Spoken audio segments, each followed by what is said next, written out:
Welcome, everybody, to this week's podcast episode. I'm really excited. This is my Educator podcast. I have two incredible, honestly, I mean it, incredible educators joining me this week. We have Miss Sara Gill and Miss Niki Maruca.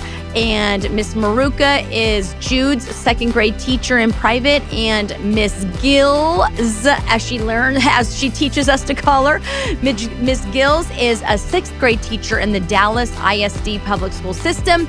And so I am just so excited and thrilled that they are joining us for this episode. They talk about the heart behind someone becoming a teacher, what it takes to be a teacher, how they've learned to love kids, how they have learned to champion kids, and the differences also between second and sixth grade, which is incredible, how it really is a calling to be a teacher. And they break down ways also that I found really helpful as a parent, that parents can help support teachers. And so enjoy this. Honestly, this is one of my favorite episodes ever. I love educators. I think teachers should make $1 million a year. And I'm just really excited to bring you this episode with Niki Maruca and Sara Gill. Enjoy. Oh, and by the way, TikTok challenge, coffee for teachers every day. Thanks, Chris. You're the best. Awesome. Thank you. Recording. Okay. Wow, I'm so excited. Yes. Do you guys, have you podcasted at all? Have you listened? No. I've listened to your podcast. Listen, yeah. Yes. Oh, thanks, guys. Oh, I'm so excited. Okay, so this is the one I'm most excited about, which I told you for this season, because I am passionate about educators. I'm passionate about teaching. I love teachers. I think they should make more than doctors. No offense to my brother who is a doctor. I agree. I second that, yeah. At least half. At least half. But I just am, three of my sisters are teachers. Mm-hmm. And I just have seen the behind the scenes on what teachers give and their hearts for students, what they suffer at times, what they endure from parent systems, whatever it can be, and just you are two teachers and educators that I feel like exhibit just the true call, right? More than just like do the test and you love your kids. And so I have Miss Maruca here. She's not Miss Maruca, but she's Mrs. Maruca, but it's easier for everybody. We just call her Maruca. But she's my son's second grade teacher, which is really fun. So she's Jude's in second grade. He's in second grade. Good. I'm like, right, Maruca, right? Yeah. Jude's in second grade. She's his teacher. She's private. And I have, what do your students call you? Miss Gill? They Miss Gill. Miss Gill. Miss Gills. They like adding an S to I the love end. That. Okay, Miss Gill. So it always reminds me of that scene is anything for Salinas. So it always makes me think of that. So Miss Gills. I love it. Okay, you're Miss Gills from now on. And you're public. Yes. Mm-hmm. in your sixth grade. Mm-hmm. And you're up for Teacher of the Year, right? Oh, yeah. For Dallas ISD. For all of Dallas ISD. Yes. Which is incredible. So nice. So this is fun because we have second grade public or private. We have sixth grade public, and you both have the same heart for teaching and for your kids. And so I'm just ready to dig in. So I want to hear the good, the bad, and the ugly. There's some of that. I know, because I live with one. But I just, first of all, want to tell you guys thank you as a mom who has kids, and I know you both do too. But there's nothing more important than the people who spend the however many, 6-8 hours a day with your kids. And I was telling Dustin months ago, it was during COVID. And I was like, oh, maybe I'll just homeschool them.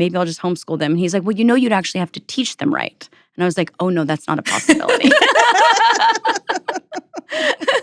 And Jude came home today, and he said, we're on page 130 of Charlotte's Web with his class with Miss Maruca. And I go, do you know what happens at the end yet? Because I didn't know if I should prep him for the death. Oh, well, there's been plenty of spoilers. Oh, don't worry. Those kids that love to tell. Oh, I know. So I didn't know if he knew, but it was just, he gets in the car and he regurgitates everything he learns in his Bible class. You're going to tell me everything he said. Okay, so to start with, tell me a little bit about why you both got into education. Yeah, sure. I'll go first. I love these two already have teacher vibes going. I'm like, I no, love it. No, for me, actually, I was not going to be an educator. Really? I really got into college because I wanted to be a journalist. I loved Okay. writing. So I went to UNT and got my first 2 years under my belt, got journalism.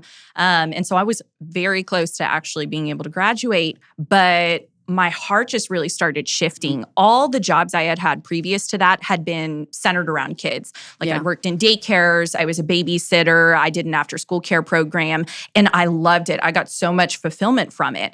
And so God really started shifting my heart towards education. And so I'm like, oh my gosh, God, like why couldn't have you told me before these 2 years had gotten under my belt in college? But I was like, okay, do I want to do this? Am I going to take this leap? And so God was just so insistent. And so I ended up switching my major to education, and I loved all my education courses. Like it was amazing. And so when student teaching came around, I had ended up transferring over to UTD to be closer to home. And so I talked to my advisor, it's time for student teaching. At the time I lived in Mesquite. And so I'm thinking Mesquite ISD is where I'll student teach. And so for whatever reason, it didn't end up working out. There was some stipulation for why I couldn't do Mesquite ISD. And so my advisor was like, okay, just bear with me for a moment. What do you think about Dallas ISD? And Dallas was like the last place I wanted to go. Why was that? Because I'm like a 5'3", like super insecure. I was very unconfident at the time. And I just did not think, I thought those kids were going to eat me alive if I went to Dallas. But my advisor was like, listen, it's run by a UTD alumni. He's fantastic. It's only 15 minutes away from your apartment. You should consider it. And so prayed about it. And God was like, yeah, that's where you need to go. And so I went there as a student teacher, really observed for like the first month and a half or so. And I remember getting my first lesson under my belt. And sure enough, those kids ate me alive, like talking. You were wrong. Oh my gosh, like talking over me, everything like that. And honestly, I was just, like I said, like super insecure, not confident at all. And so I started questioning, like, God, is this really where you want me? And the principal and my mentor teacher, they must have seen something in me because they interviewed me, offered the position. And so I'm questioning, I'm like, do I take this job or do I not? And so if someone saw something in you didn't see in yourself yet. I did not think it was for me. I mean, to the point where I'm like, is teaching even my calling? Like, is this what I need to be doing? But Holy Spirit was just so insistent and was like, you need to do this. And so I was like, all right, God, I trust you. I'm going to take a step of faith. And what a journey it has been. Like I had a lot of learning, a lot of stretching to do, but it has been the most amazing, wild ride. And like, there's no doubt in my mind, like God knew what he was doing. Every time I step foot into my classroom, I know I'm exactly where I need to be. And I love it. And so it's been, gosh, it's my 8th year now. So I've been doing this for a while. It's been fun. Oh, that's so good. So it was really somebody else seeing it in you. 100%. That pushed you into it. Okay. Yeah. Because I would not have been able at that time in my life to really see that in myself. And so my mentor teacher and the principal at the time, they were just like, no, you should consider this. Wow. Like, they saw it. Yeah. Oh, that's so good. Okay. What about you, Miss Maruca? Well, I think it always starts out the same, where you just have always been drawn to kids. I was always drawn to kids. I was a babysitter, nanny extraordinaire for years and years and years, and got to college and wanted to do child psychology because that seemed very much more, elite. A little posh. Actually, a little more posh, right? And oh, goodness. I mean, I loved the classes, but it was so depressing.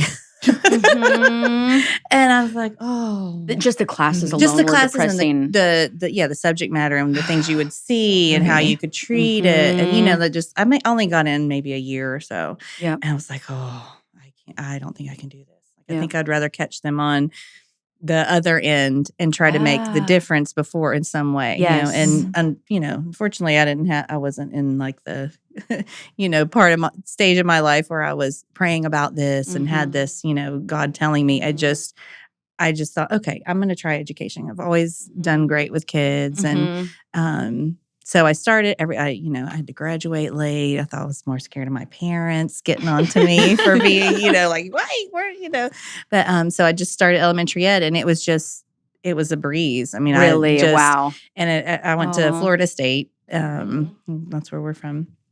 and just state school. And they immediately put you in the classroom, like your first day of the major classes. Oh, really? And I just loved it. I was in like a first grade class. I just was like, oh my gosh, I could do this all day. Oh. And that's just how I just, just trekked right through the tracks and got done. And I taught in Palm Beach County, Florida, for 4 years, elementary. And that was that public then? Public school then, yeah. So I've had a little taste of public school. Yeah.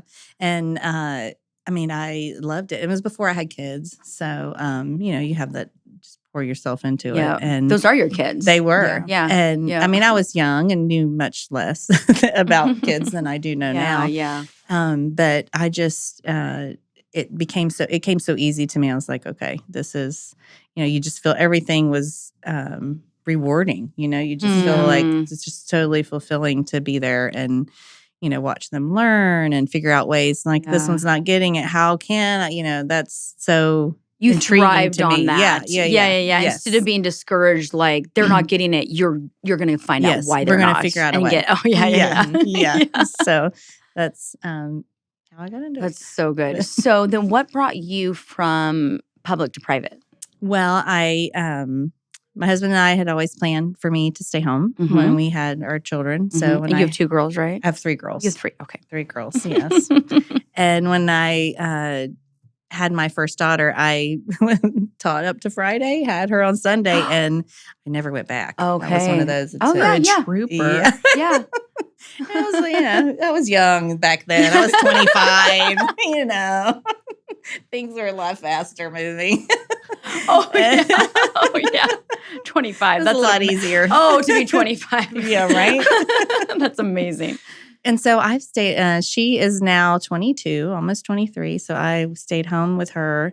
Throughout, I was home for 20 years, really. Yeah. So when I had 2 girls after her, right. And my youngest is almost 20. So when she was a senior, I was like, and my girls are back to back. So they were always like grade 1, 2, 3, and it just, once they get to high school, it's not that they don't need you. You need to be home when they get home, because they want to tell you about their day, like that kind of thing. But I didn't need to be there all day. Right. And I felt like I was like, this can't be, this is when I did have those conversations with God. Right. I'm like, this can't be all that, I've done what I can. And like, you have all this I time. realize that mom is my ministry at this point, Absolutely. but like, there's got to be more because I'm just sitting around. Yeah. I've read books, going to Bible studies, but still, You have Genesis to Revelation memorized, and you're like, now, like there has to be. There's got to, lunch with friends. Like there's got to be more than this. No, I love this shopping though. and lunch. This is real though. This is real for women out because we're similar in age. Yes, and that's real. Like you get to a point where it's like, oh, there's still something in us. Yes, to give. And my husband traveled, so I would be at home with these dogs for all day, all night. I'm like, no, this is something's up. So how I got back into it was, going to Donna's Bible study. Yep. And she was like, hey, I know, we need a maternity leave teacher substitute. And would you be interested? I know you have a senior. It was the time when my middle daughter was a senior. And I was like, oh my gosh. Yeah. Yes. Like, not that I didn't feel like, I hate to say that I feel like I didn't have a purpose because I did, but it felt like, somewhere to go every day and like have like a goal, something to do. Yeah. Because you get to the laundry and you're like, I can do that tomorrow. But so I went into the academy as the kindergarten permanent sub for Kim's maternity leave. And I was like, oh my gosh, yes, there's this whole other part of me that I had forgotten about. Waiting. Yeah. Because you become mom. You're just like, mom, that's all I was. And as women, our identities can shift so and rapidly. I never, it's not that I wasn't a mom that hated that. No. It just was like, oh yeah, I know all this stuff and all these other things I can do. And I loved it. And they were growing every year. So I asked, the director was like, hey, so have you found a second grade teacher yet? And they got their claws in you. Like, no, and they're never letting you go. So that's how I ended up there. That's but amazing. It's Oh, I love it. So great. Yeah, I love it too. So for Miss Gillssss, am I saying that right? Are you at the school you started at? I am, yeah. Oh, wow. I've been there the 8 years. whole 8 No years. way. Yes. Okay, so why are you still at that school?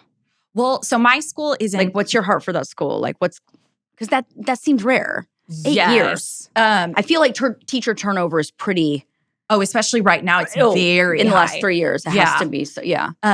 So my school is in Dallas ISD, Pleasant Grove area. Okay.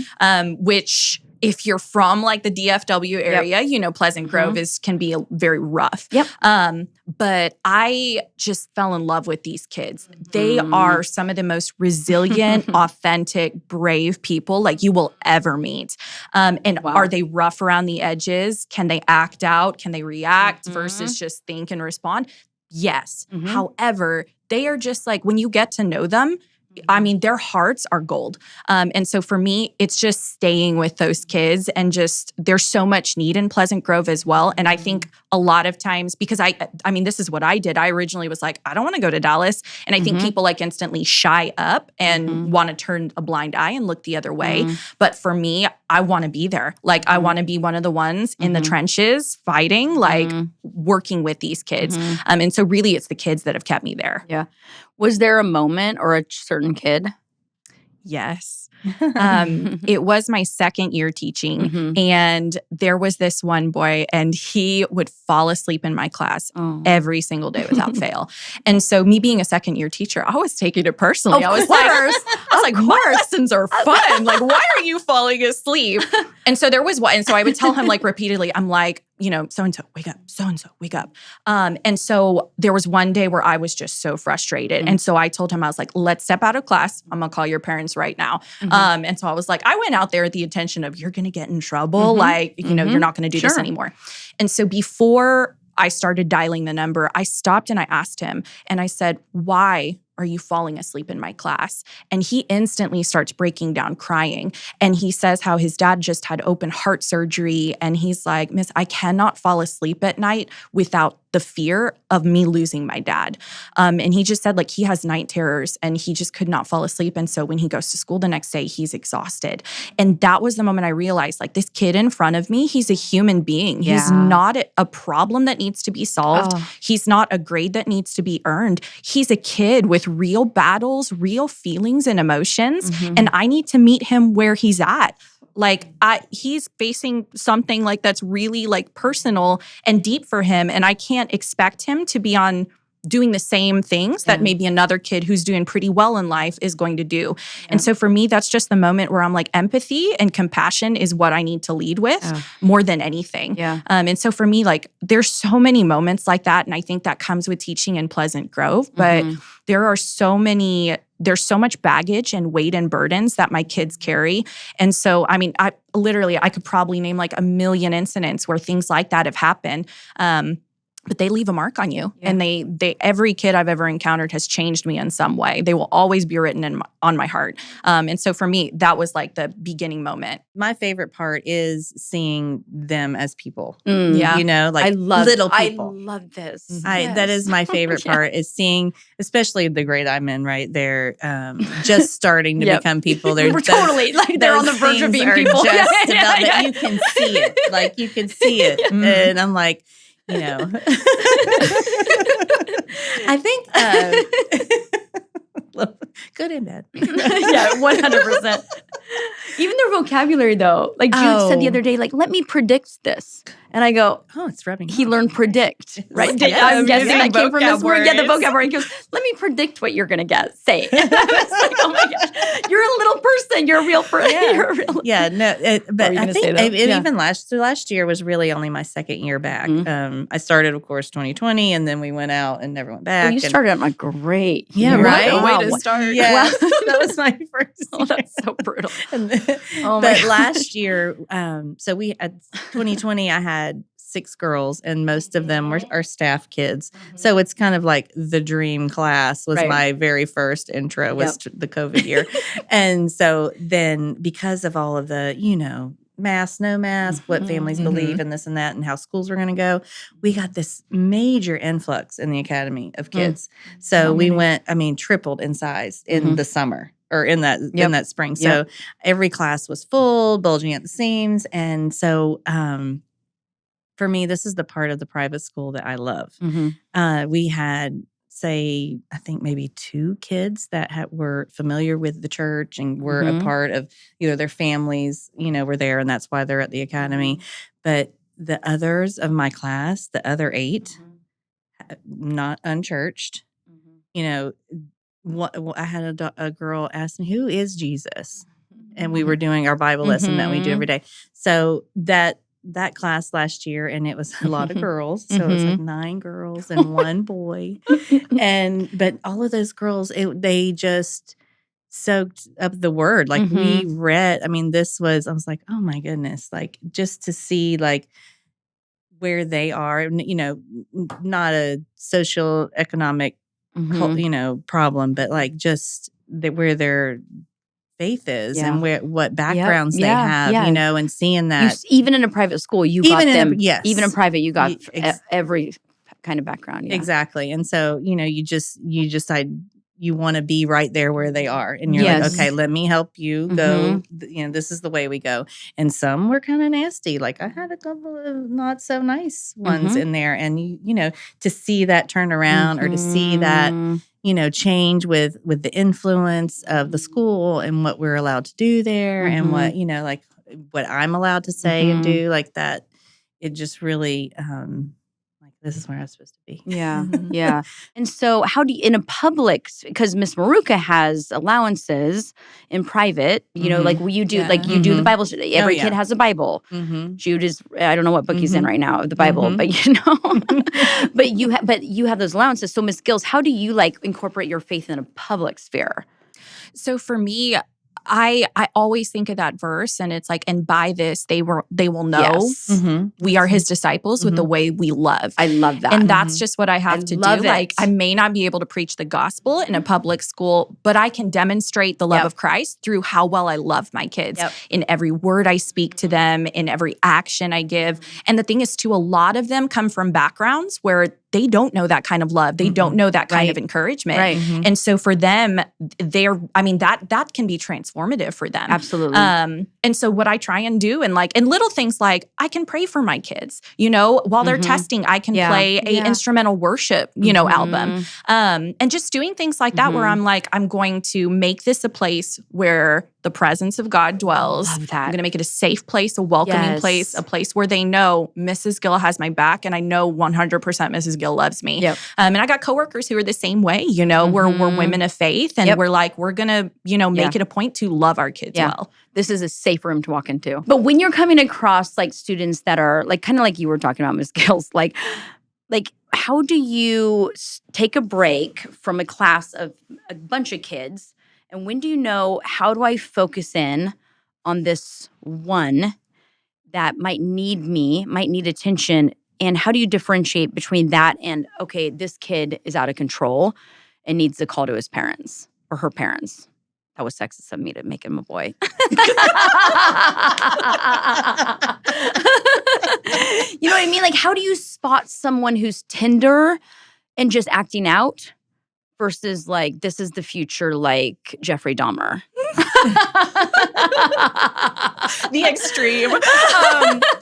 With me, and it doesn't really matter the circumstance or scenario. Okay. The first thing I usually do is I have a one-on-one conversation with them. So I will outside of the class. Outside of the classroom. So not because in front of kids. Because it depends on the kids. Some students may respond well if you call them out in class and they're like, oh no, I don't like that attention. But some kids will act out when they get that attention because they feel like they have to defend themselves. They feel like they have to show out and show no one's going to walk all over me like that. Right. So what I usually try and do is I'll pull that kid outside. I'll just be like, tap on their desk, not make it a big deal, but I'm like, hey, step outside for a second.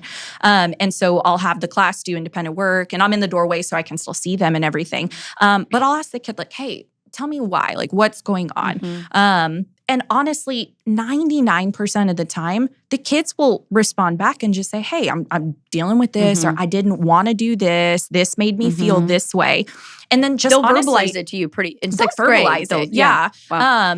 And so, I mean, a lot of it is just like have a conversation with them. And when they understand you're on their side, they're willing to meet you in the middle for the most part. And then if, let's say, I have a conversation, I let them know all of this, then from there, if it's still happening, that's when I usually bring in parents and like just give them a call and say, hey, I'm kind of seeing this, are you seeing this at home? Yeah. What would your suggestion be? Do you think you could talk to them about it? Yep.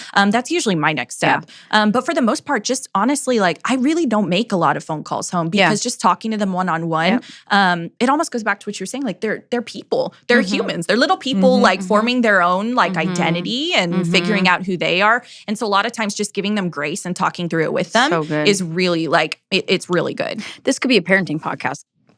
Honestly. Right? It really, it goes back and forth. Yeah. How often are we just like, don't say that. We don't do that. We don't. And it's never like, what's going on in your heart?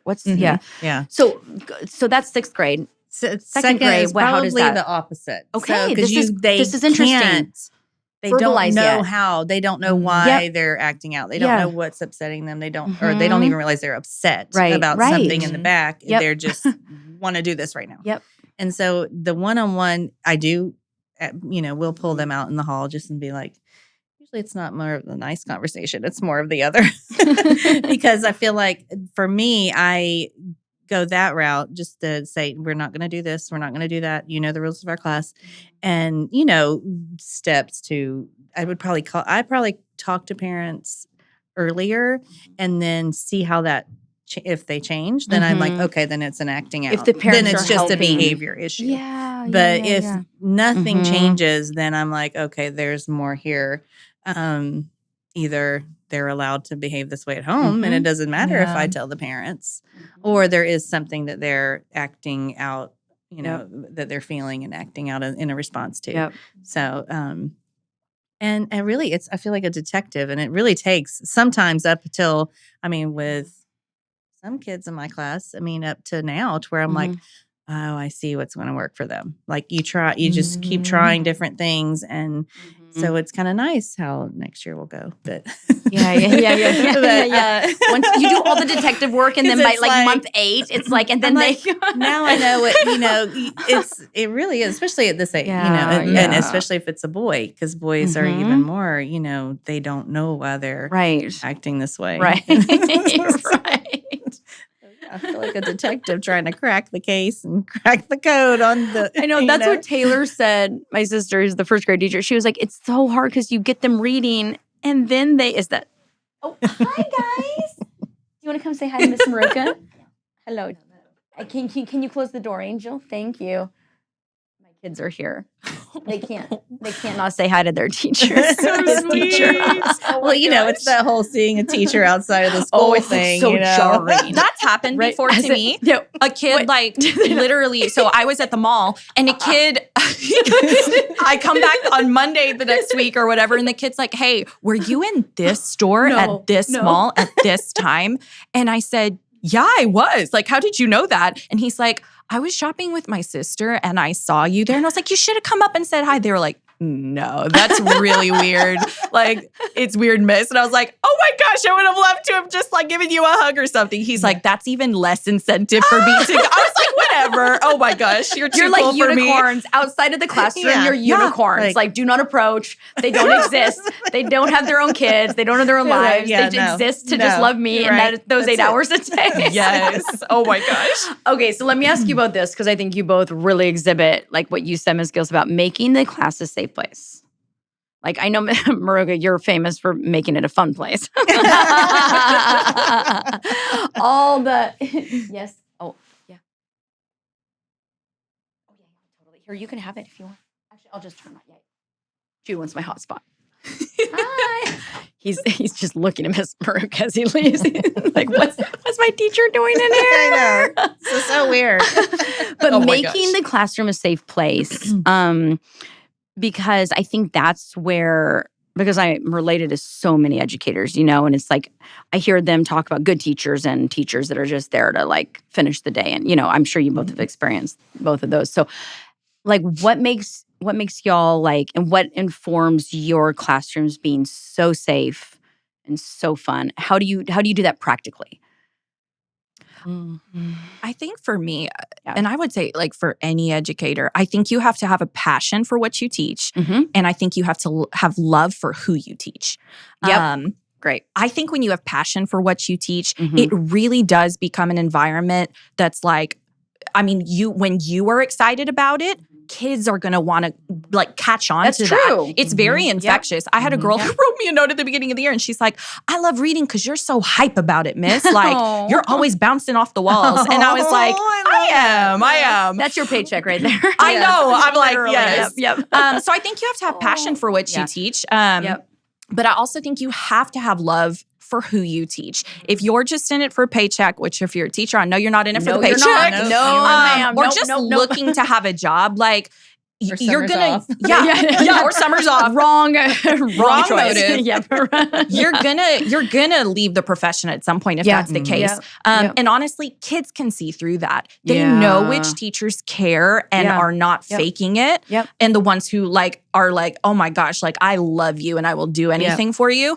And so I think just really pursuing connection. Like that's really what it's about. My kids and I try and let them know about my life as well, not just the other way around. Like my kids know I'm a Dallas Cowboys fan. I cannot swim for the life of me and I'd probably drown in the ocean. Like little things like that. And so giving them an opportunity to like let their voices be heard in class as well. Like, what do you love? Like asking them, if you were the character, what would you do? Things like that, where it just gets them to share their experiences and really tell like their truths, really makes them feel seen and valued. And so I think incorporating those opportunities is so critical for them to feel safe, because the minute they start sharing what they think, what they believe, what they feel, and you receive that, they're going to know that you're for them. And so I think just creating that kind of environment and really letting them know like, you're loved here. Like I will motivate you. I will always encourage you and be there for you.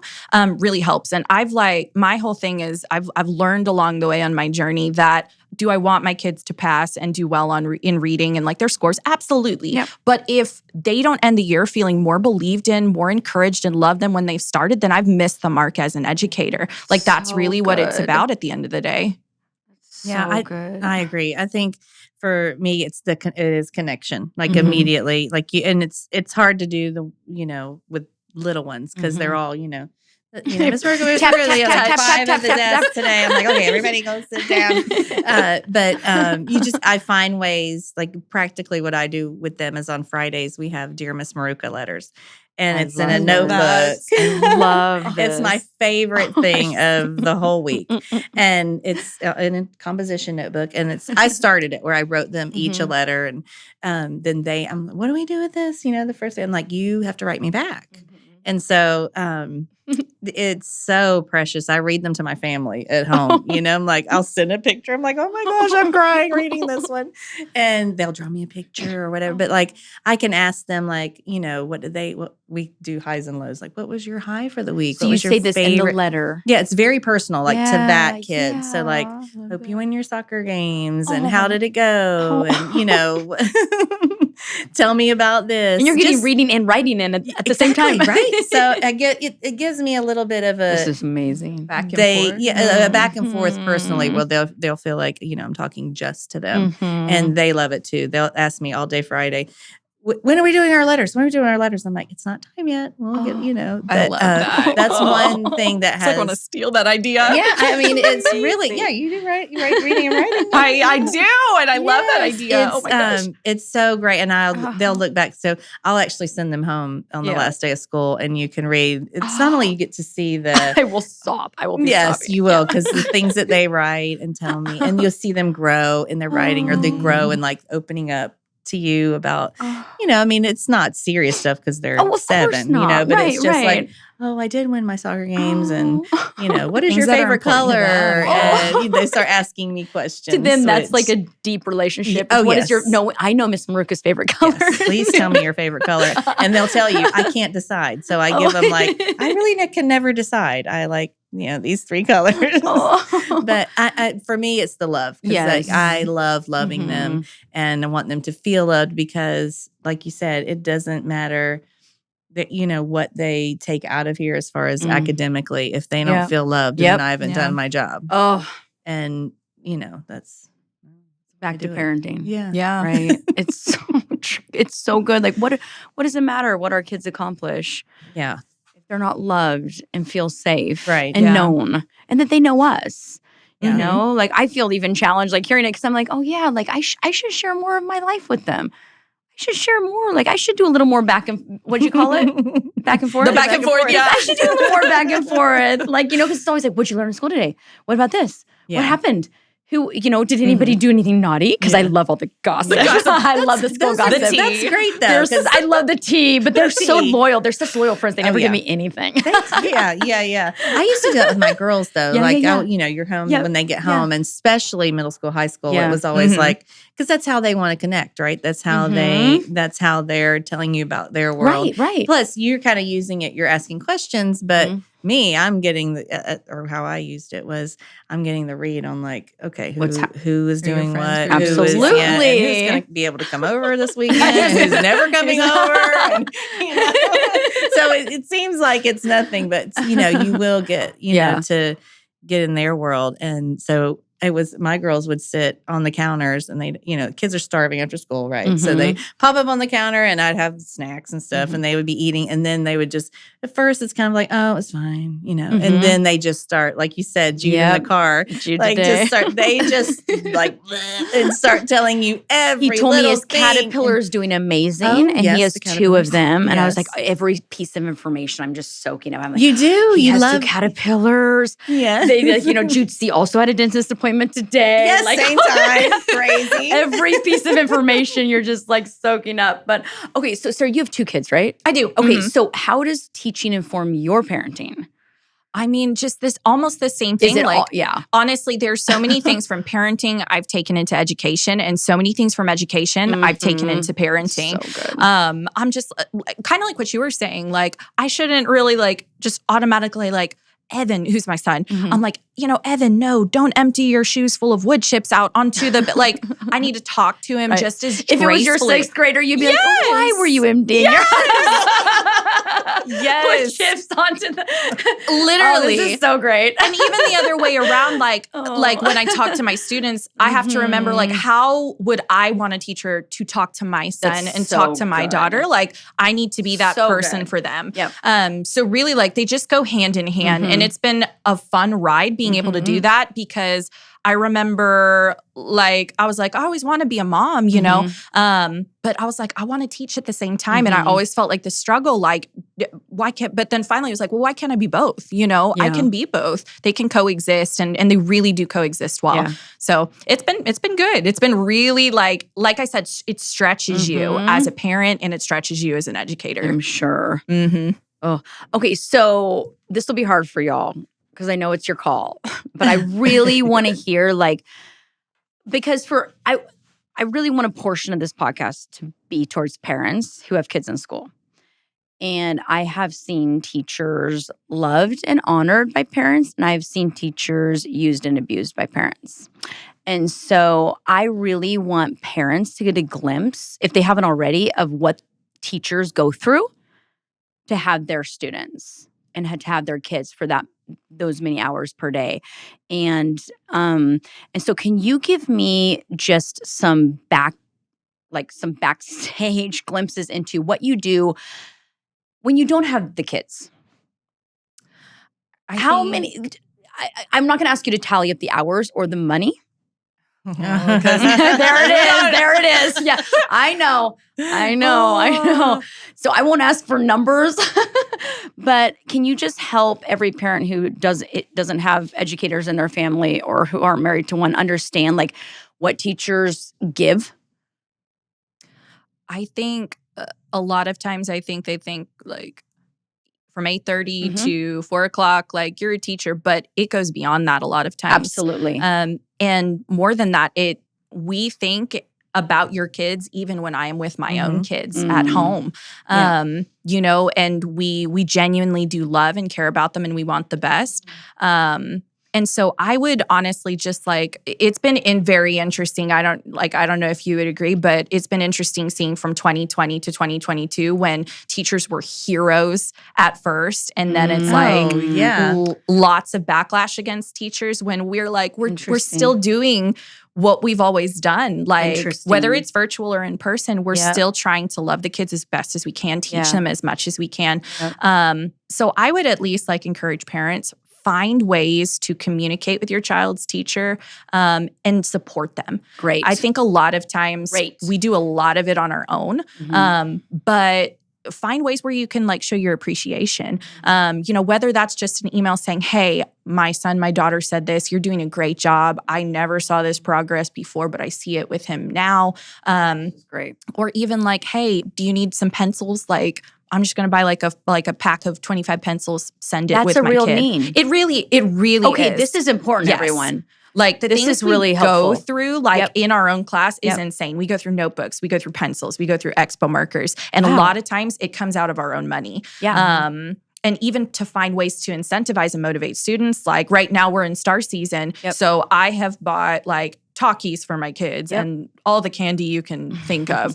But I think like finding ways to support teachers and even just ask, hey, what do you need? Okay. That's so powerful. This is great. And then also on the flip side, not even just for teachers, but for the students, I would just say to give grace to your kids.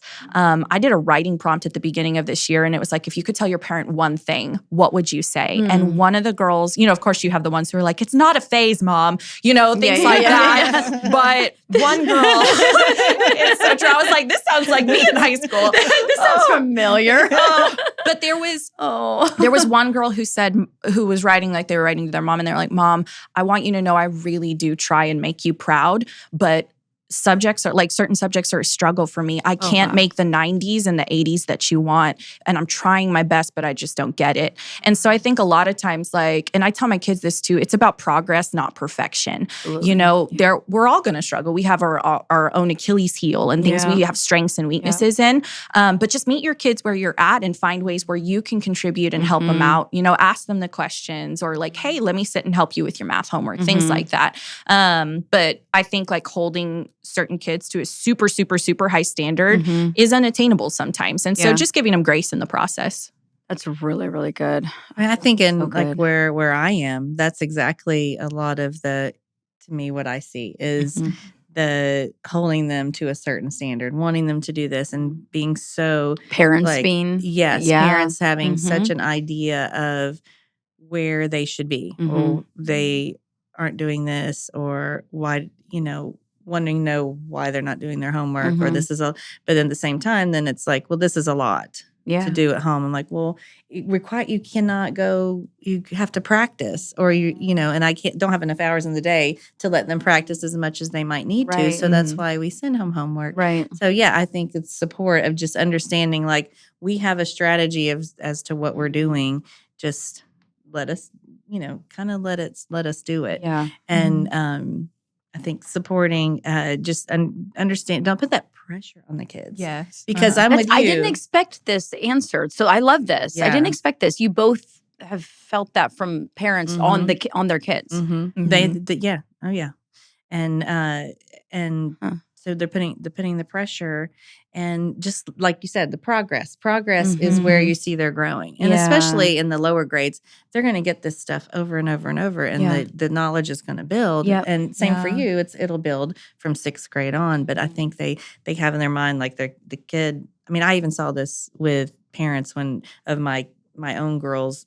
You know, friends, they have this idea that they've got to be this and they've got to make this GPA and you've got to go and next you're going to be this. And I think this even goes into sports too. Oh, you know? absolutely. Like there's such an expectation for, you know, being excellent and first prize and the best player and this and that, where it's just, you know, not everybody's number one. There's one MVP, you know, there's not everybody. Just help them find Yeah. their place. Yeah. You know? Especially, I even think just like my typical class, I'll have anywhere between a class of like 25 to 30 students. And I could have a kid who is on a 10th, 9th grade reading level, but I could also have a kid with a 3rd grade reading level. Right. I could have a kid who is struggling with the English language, and I could have a kid who is dyslexic. And this is all within one class. Right. And so I can't realistically have all the kids try and reach this one goal. Yes. It will defeat them. It will make them not motivated to try, because they're like, well, what's the point? I'm never going to be able to reach that.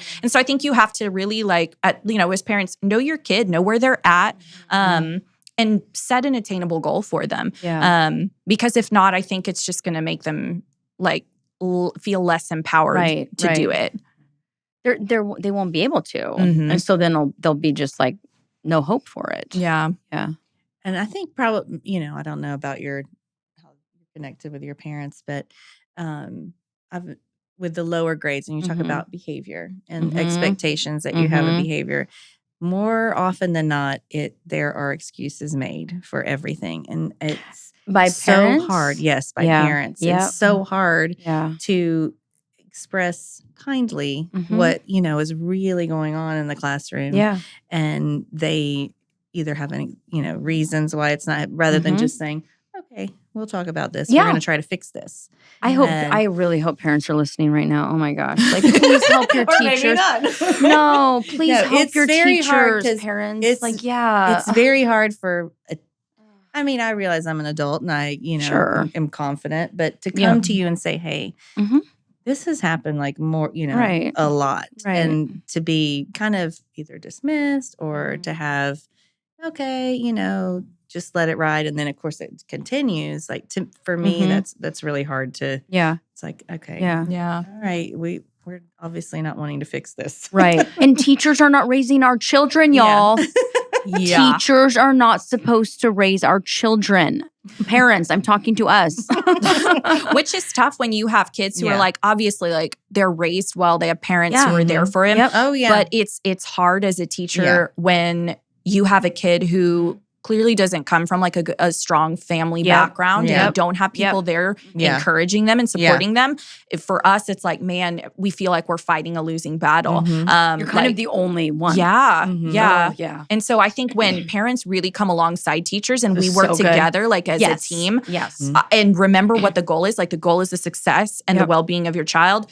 That's when we really see progress, like from both sides, the home and the school. That is so good. A home and school collaboration. And so parents can get so defensive about their kids, and then refuse to address something that could actually make them even better. If I remember Miss Maruca in the beginning of the year, do you remember when Jude broke down in your class? Yes. And this is a great story. This is actually a great story because I haven't thought about this since then, but now that you're talking about it, because so I'm in an airport, we're flying somewhere, and I get a text from Miss Maruca being like, something happened at school today, right? Like, call me. Yeah. And so I call her, and you had said that Jude had broken down because you had told him that he didn't do excellent work.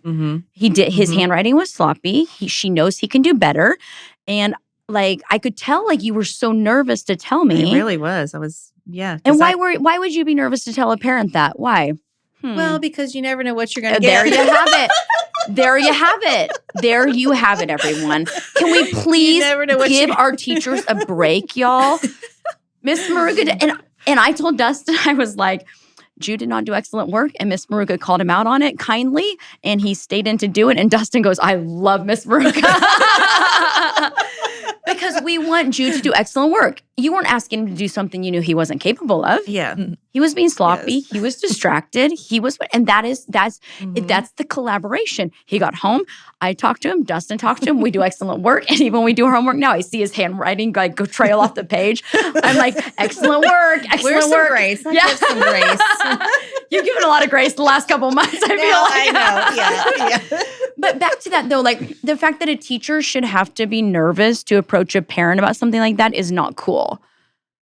Yeah. Yeah. That's not cool. Like parents should be able to trust their the teachers. Yes. And for elementary, it takes so much to have happened before I even say something. So many episodes have happened before I even say something. It's because you're just like, You don't want, because you love these kids. You do. You and love you're them, just but like, you need a little backup at home. Yeah. Yep. I mean, it's like your own kids.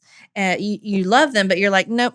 You're off the track. You got to get back on track. It's love is discipline and absolutely. So Yes. I love tells that. us that, right? The homeschool collaboration. I just so want teachers to get I mean, it's so hard in every other area. Can parents just please be nice to teachers? Please. Right? Like, please. Please. Okay, man. so tell me, who really inspires you guys teaching? Like, do you have somebody that like kind of inspires you or that you model kind of your methods or philosophy after? Or did you kind of like form your own? Because you're both obviously great teachers.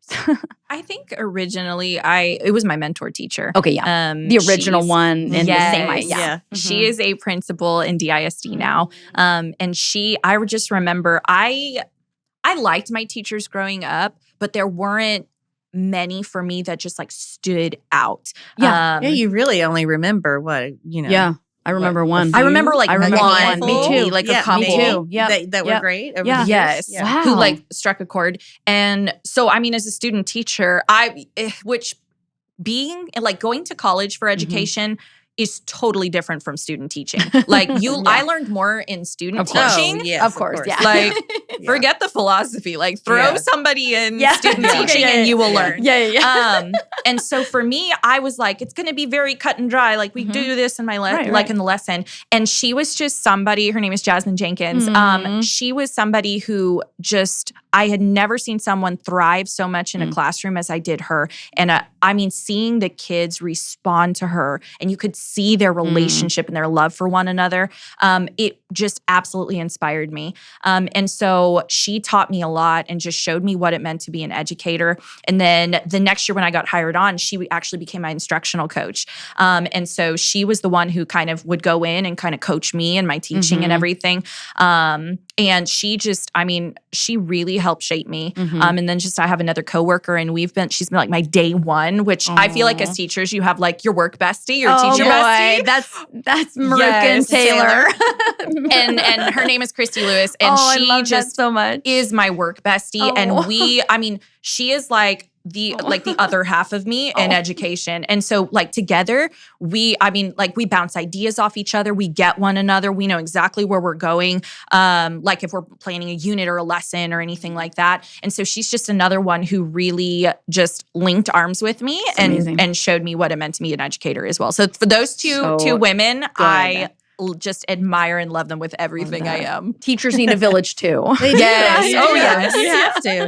You wouldn't survive in there by yourself. Oh, there's no way. There's no way. I never really thought of this question until, listening to your answer. But it really does go back to I was student teaching. Oh, my goodness. That was 1995. And Linda Sloan was her name. She taught second grade, and her classroom was just like a dream classroom. The kids were thriving, groups are doing different things. There's stuff everywhere. The walls were covered and so exciting and all the work. And so, so that's, I guess that's, I look at my room and I'm like, it's a party room. 100%. I'm totally doing Mrs. Sloan. Yeah. Copy paste. And she did try, like I still have, and I followed some of the lesson plans that she wrote for me. Yeah, she wrote for me when I was early student teaching. It was like, because you come in like for a month, you're just watching. And so it's time for you to take your week. And she wrote the plans. She's like, here are your plans. I still have them and use a lot of them. And I look at them and I'm like, how did she get all this in one day? But I love that. But it's true. People even around you inspire you. I mean, I have Kim and Taylor really inspire me. They are such amazing teachers and pour themselves into kindergarten and first grade. And I watch them really try to get especially Taylor with the reading, because first grade the reading is such a strong year. It's Mm-hmm. so much on the teacher to get those kids to read independently. And she just pours her heart and soul, and to be so young and to know, it's like she has this knowledge to know exactly what to do, because they all came to me, amazing readers. Even after COVID, I was like, girl, you are a rock Even star. After COVID, they're reading. Oh, man. But yeah. Oh, I remember when Genesis read Hippopotamus a couple weeks ago, and I was like, you can, because he's in Taylor's class right now. I go, you can read Hippopotamus? And he goes, no, I memorized it. I was like, okay. So Miss Klein does have a couple things still to teach you Hippopotamus. But I feel like teachers are just taking for granted, and y'all just pour your lives and your hearts out, and you have your own kids and your own families, and you don't last if you're not called. And so I just want this podcast to just highlight, just for every parent listening, like, please, like, know what your teachers do for our kids, and love them back and help them. And I love your point about asking how we can help. I've never even thought about asking you, Miss Maruca. Like, could you use some more pencils? Could you use an what are they called? Expo marker. Expo markers. Expo markers. Second grade's more about glue sticks. Okay, glue sticks. I'm about to Those are a hot commodity. Elementary is like glue and hot commodity. Your expo and like I'm expo whiteboards. Oh my gosh. It's so true though. This is why I love, because you guys both represent kind of like the whole thing through it. So in closing, what do you think you would like people, not just parents, but people to know about teaching that they might not? Maybe that we haven't covered. That we haven't covered yet. You can take as much. Oh, thank you, Angel. You can take as much time as you want, because I can edit all the breaks. But just like, is there something? Because like, well, I'll preface it with this. Like with pastoring, people think you just work Sundays. Oh. All you do is go to church on Sunday, right? Like that's all pastoring is. And then in 70-hour week later, you can barely drag yourself there on Yeah, right? I can't even get to church. I'm like panic attacking on the way because of the last 6 days. Because there are just so many aspects. And I'm sure this is true with any job, with a doctor or an engineer, or any job has the hidden parts of it. But I just want this to be a backstage glimpse on teaching, because we've talked about what y'all do personally and the time but it's just, is there anything that you think it would be helpful for people to know that they might not? I don't think people really realize, unless you're either married to one, or your mom was the teacher, because I know I didn't realize till I took the job. But you really do. There's never, you never leave it. I mean, we've talked about that. I mean, there's always something to do.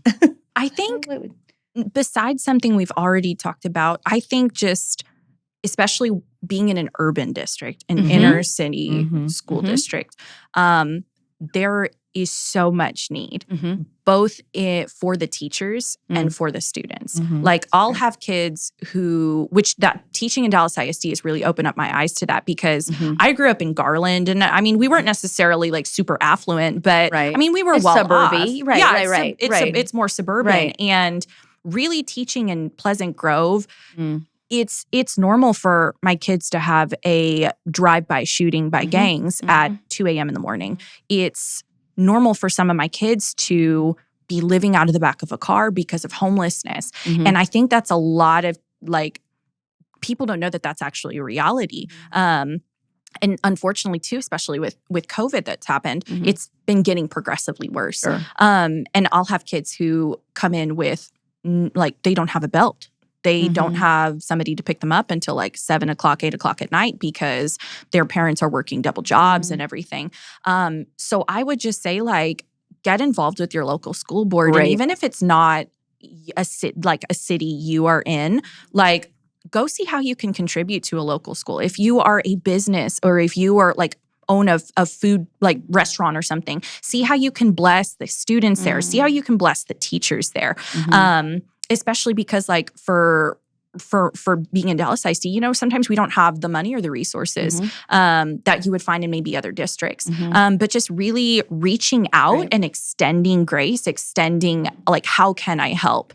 And that's why, honestly, like the Dream Center, why I think the Dream Center is so powerful and such like will create such an impact, because these things are real for families. Like they may not have food. They may not have like clothes. So like just really reaching out and seeing, how can I help? Like, even if it's something small, like anything matters. But you're on the front lines there, and you're saying that actually matters. It definitely does. And especially because that manifests itself. It manifests itself in the classroom. Kids, like I have, unfortunately, like I had another kid, and it's going to manifest differently. That's the other thing. I had another kid one year who was falling asleep all the time in class. And anytime I talked to him about it, he would get very like angry about it. Come to find out, his mom had been murdered in a drive-by. And I'm like, well, it's no wonder you're doing that. And so I think that's the thing where it's like, there's so many traumatic events that these kids go through. And so even if it's like, I'm going to donate some coats, I'm going to go bring by some after school snacks for the tutoring groups, the belts, stuff. The things like that. I mean, and things that so good. are normal and ordinary for us make the world of difference to our kids and families in urban districts. So that would be my thing. Reach out, assess the needs, and see if you can meet them. And I'd like to add that so good. Just knowing like that what you're, especially for, where I am, the ages I'm dealing with, what you're doing at home, no matter what that is, you don't realize what that is they're internalizing. Whether even if it's and it affects behavior, it affects conversation, it affects how they're treating others. So I mean, if we go even if your family watches the news, and you allow your kid to watch the news or the weather, they have such fear. They come in with fear. They don't want to, they come in fear of weather, of tornadoes. I know that you have. I tried so hard to make it fun in the last year. But just like I hear what you're the saying, though. atmosphere of your home. We impress on them. Like for us, we're like, oh yeah, it's the news. We turn it off. Oh, there were 5 murders. But now Dallas, they blah, think blah, Russia's coming for us, right? But Russia could be here tomorrow. Yes, in their minds, right? And especially with this is great. How politics are now. And how people are so divided and the different. And some people are really vocal about it, and those people, those kids are hearing all of that, and they are. Parents, they are repeating this stuff at school in 2nd grade. I don't know that you want that or if that was the intention, but they don't need to have that as as part of their let them learn what they're to thinking read about. and that love does Jesus. Not need let to that be come part of their later. thought process. They're always listening. They're always watching. Always listening and watching. This I'm just gonna change the title of this from teach educators to parenting lessons. But you all are saying we see it. The kids are listening and the teachers see it. Yeah. We do. I want to. What has Jude said? What has Jude said? No, actually, give me something. He's pretty give me some. Oh. He's pretty tight-lipped. It's like they don't. I don't think parents realize like what. If they're mad at somebody, their kid could come in mad at somebody. If a parent, if parents, are, anything they watch or hear or talk about, if parents are out, gone a lot, or if they're, they internalize all of that. And, or even like in 6th grade and middle school, like if they see you constantly fight and constantly get aggressive, they start getting super aggressive and will yell and cuss you out and everything like that. So, because that's all they know. That's all they know. Children, and that's why children it's do tough. what they know. And that's what they see. They don't. It's not what you tell them. So it's watch your actions, watch your words. Like it's so good. This is so good.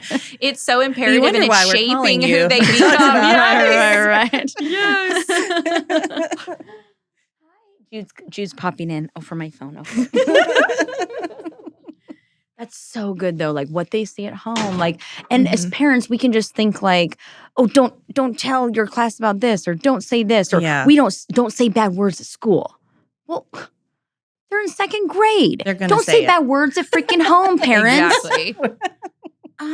I I think it's even harder. If you don't want your kids doing it, stop doing it yourselves. And it's even harder now because of, say, the pressure that's on with social media, and even parents get into that. TikTok and challenges. The kids. The TikTok. Oh, you're in the. You're in that, you're in the girl. TikTok. You're in that age. I teach TikTok challenges. Yeah. Oh, no. I teach that age group. So that's we brutal. literally had like Dallas ISD. I mean, and it was other districts too that were on the news like a few months ago. The phones. They were literally like kids destroying bathrooms and trying to take urinals off walls. And I mean, it wasn't just Dallas ISD. I mean, it was district all over the Metroplex. And I'm like, you guys, why? And so it's funny because like I told my kids, I was like, there needs to be a TikTok challenge where kids bring their teachers coffee. Like, let's create that. And so one of my kids on a whim brought it the next day. I was like, I love you.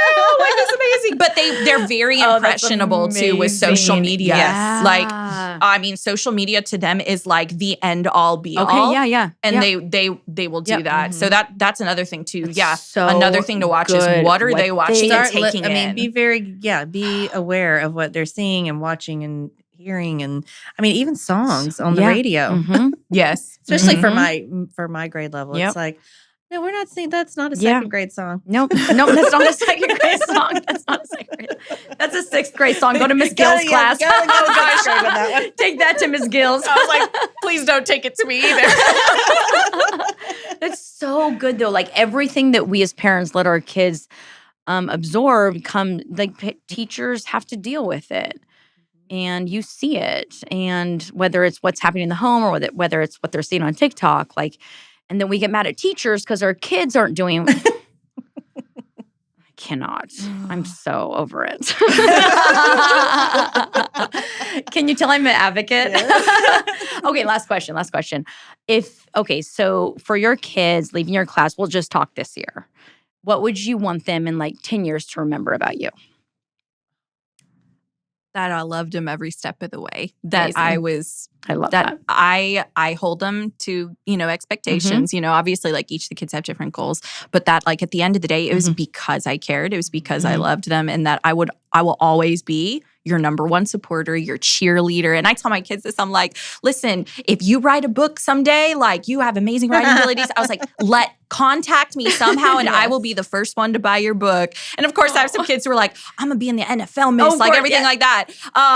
And they're like, I'll invite you to my games. I was like, I'm holding you to that. I will be cheering you on. Floor seats. Yes. And that's just for my kids, I want them to know, I will always cheer you on. I will always be in your corner. And so I love them with everything that I am. They're my heartbeat. I love them so much. Yes. Yeah, I truly love them. Mm-hmm. And I see them. I want them to know that I see them. I see their little, they're away from their parents, right? With me. Yes. And so, they probably act a little different, because I don't get to see them at home, right? You guys don't get to see them in the classroom. Right. So I want to know that of course, that I do love them truly, and I see them, Mm-hmm. and I want them. I want to dream with them. I had a student. I want them to really reach high. Because you see their potential, even as young as they are. I'm like, wow, this kid is really soaring. Mm-hmm. They're this, they're that, they're the initiative, the diligence. They're really. So I want them to dream, because you're never, if you don't reach for something, you're not going to get it. Yeah. And so I was encouraging one of my kids. I was like, you could be a doctor. Oh. And he was like, I'm like, oh, okay. But you could. But you could. If you want to. I'm writing that in his. But you really could. in your Friday Miss Maruca notes. Consider it. One day. I love that. You saw something maybe they couldn't. Right. Yeah. Because you get a little visible vision of seeing them with their parents and how that interaction. But you don't know what the parent really pours into them. Yeah. And letting them know they're capable, because you'd be surprised how many kids come into class thinking that they're not worth anything, that they're not valued. And so, letting them know that's a lie, Yeah. That is not like, and even if I can't say like, that's not what God says about you, so I am not going to say that about you either. I'm going to make sure you know that you are loved, you are valued, and you are capable of anything you want to do. And they can succeed. And I think when they grasp that and get a hold of that, and when they see themselves growing, that gives them confidence to step into their dreams and step into their own callings. So good. Like, and it's beautiful to see from the teacher's perspective, them flourish and thrive. Oh, It really is. well, I have a feeling you both will be doing a lot of, you'll have a lot of book dedications to you. And a lot of floor seats at the Mavs or Lakers games coming up. Just give it 20 years. Dallas Cowboys, come on, y'all. But in the meantime, thank you for all you do. Thank you. For loving all of our Thank you. kids. And let's start that TikTok. Bring it. I like Bring it. a coffee. Bring coffee to teachers. TikTok challenge. Yes. Thank you guys so much. Thank you. This was amazing. This was fun. Thank you.